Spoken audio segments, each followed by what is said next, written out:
Let's move on to that Shane Burgos versus Edson Barboza, man. One of the craziest finishes I've ever seen in watching all of these fights, man. If you follow me on Instagram, folks, you know that I post fight clips all the time. People get knocked out in all varieties, shapes, sizes, forms, right? This is one I've just never seen, man. And Joe Rogan, he's like, dude, I've called thousands of fights, and I've never seen someone suffer a delayed knockout due to a right hook to your head. We see the liver shots all the time where your body doesn't process, you get hit in the liver, and you're like, oh, fuck, I'm done. You know what I mean? This one, Edson Barboza clips Burgos with the right hook, and Barboza just like, okay, okay. And he just fades away, man. And it's just like, oh, shit, okay. And even Edson Barboza was like, bro, I can't explain to you what just happened. I can't explain to you why this dude just got knocked out. But I do know one thing is for certain, and I'm the winner, man. What's up? Let's rock, man. Very, very impressive performance from Edson Barboza. Edson Jr. Barboza, who is now 2-1 at 145 pounds. He's got that delayed knockout was very rare to see. And it's his first knockout win since 2018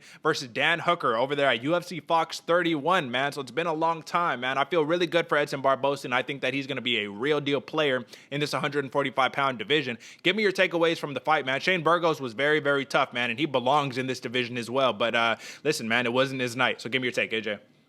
Yeah, I mean, the fight kind of went exactly how I was expecting it. Shane Burgos led the dance. He was doing, looking good. I honestly expected a little more output from him. I expected him to start throwing a little bit more kicks, kind of like he did in the second. But man, it was Edson Barboza was sharp, brother. He was so sharp that he even made his own calf bleed, like his own shins bleed. And it was a good fight, man. And like I said, kicks on kicks on kicks. That Barboza fight was crazy. There's a reason it won fight of the night, man. It was back and forth. It was a lot of fun. And I think if Burgos would have started off a little bit more how he did in the second, we would have ended up with a lot faster of a fight. So it's kind of good it ended up how it went. But I've never once in my entire life, like you said, Joe Rogan's never ever seen it. I've never once seen a delayed knockout. The only time I have is when they get knocked out, they're out, but their body's just delayed fall. Not necessarily how Shane Burgos did, where he was up, he was out, like he was with it, and then you just see his eyes go, oh no. And then he just started stumbling back. I've never once seen it. It was crazy to see. It was actually kind of scaring. Most knockouts I'm not really scared for, but that was one of those ones where you're like, man, is that like a brainstem thing? Is that something crazy? I don't know, man. I hope he's all right. It was a hell of a fight, though. It was cool to see old school Edson Barboza just throwing kicks on kicks on kicks and absolutely blasting that lead leg of Shane Burgos. What do you think, Derek? Take it away. Well, listen, man, I honestly believe that Dana White, when he stood up, when Shane Burgos dropped his back against the cage, I thought Dana White stood up because he thought he just witnessed a dead body. Like he just saw someone get murdered, you know what I mean? And because that was really the reaction, right? It was like, oh, what just happened? You're not supposed to be down, bro. You were just standing up. You're fine.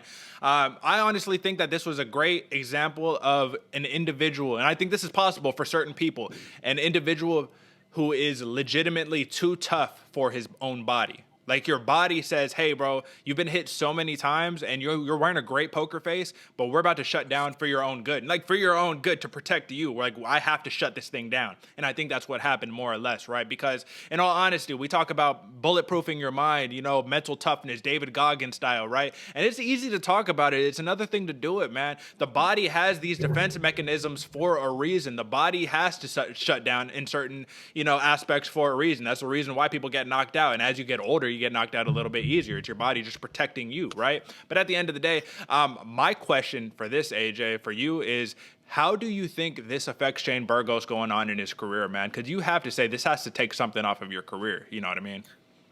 I mean, I would at least, if I was in Shane Burgos' corner, man, we definitely got to go get an MRI. We got to take a good 6 months off because that's something we've never seen. We don't even know how. We don't even have like past data of how to handle this, man. So and not only that, but it affects his career because he was, like you said, a hell of a poker face, fighting hard.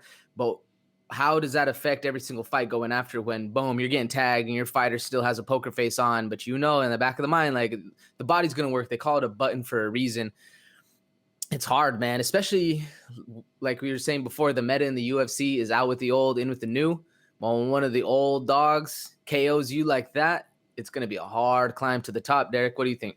Well, I mean, in terms of like where he's going to go in the future, I still think he's going to be around for a while, man. I'm just talking about like, for an example, I don't want to use Tony Ferguson again as an example, but after Justin Gaethje, things started to get a little bit weird, right? You know, you get tagged up like that. How about Calvin Kattar, right? Calvin Kattar, he's probably going to take about a year off, right? So far, it's been what he fought in like January, so it's been like 4 or 5 months. You know what I mean? I think that Shane Burgos is going to need to take a very extended layoff in terms of, you know, being able to protect that brain so he can move forward in his career and not have these issues. You know, last thing you want, we already know CTE is a part of the game. We already know people are going to deal with those issues. But the last thing you want is a bunch of, and especially because Diego Sanchez and Josh Fabia, right, have been bringing this all to everyone's awareness about, you know, as you get older and stuff like that. Listen, all respect and all the well wishes to Shane Burgos and Edson Barboza. You know, both of them, man. It takes two to tango, man. You couldn't have that fight of the night unless both of those dudes were just insanely tough. Last thing to know before we move on, seeing Edson Barboza, that speed, that power, man. It's like watching him from 5 years ago. It's ridiculous. Like, the man doesn't age. And to think that the UFC was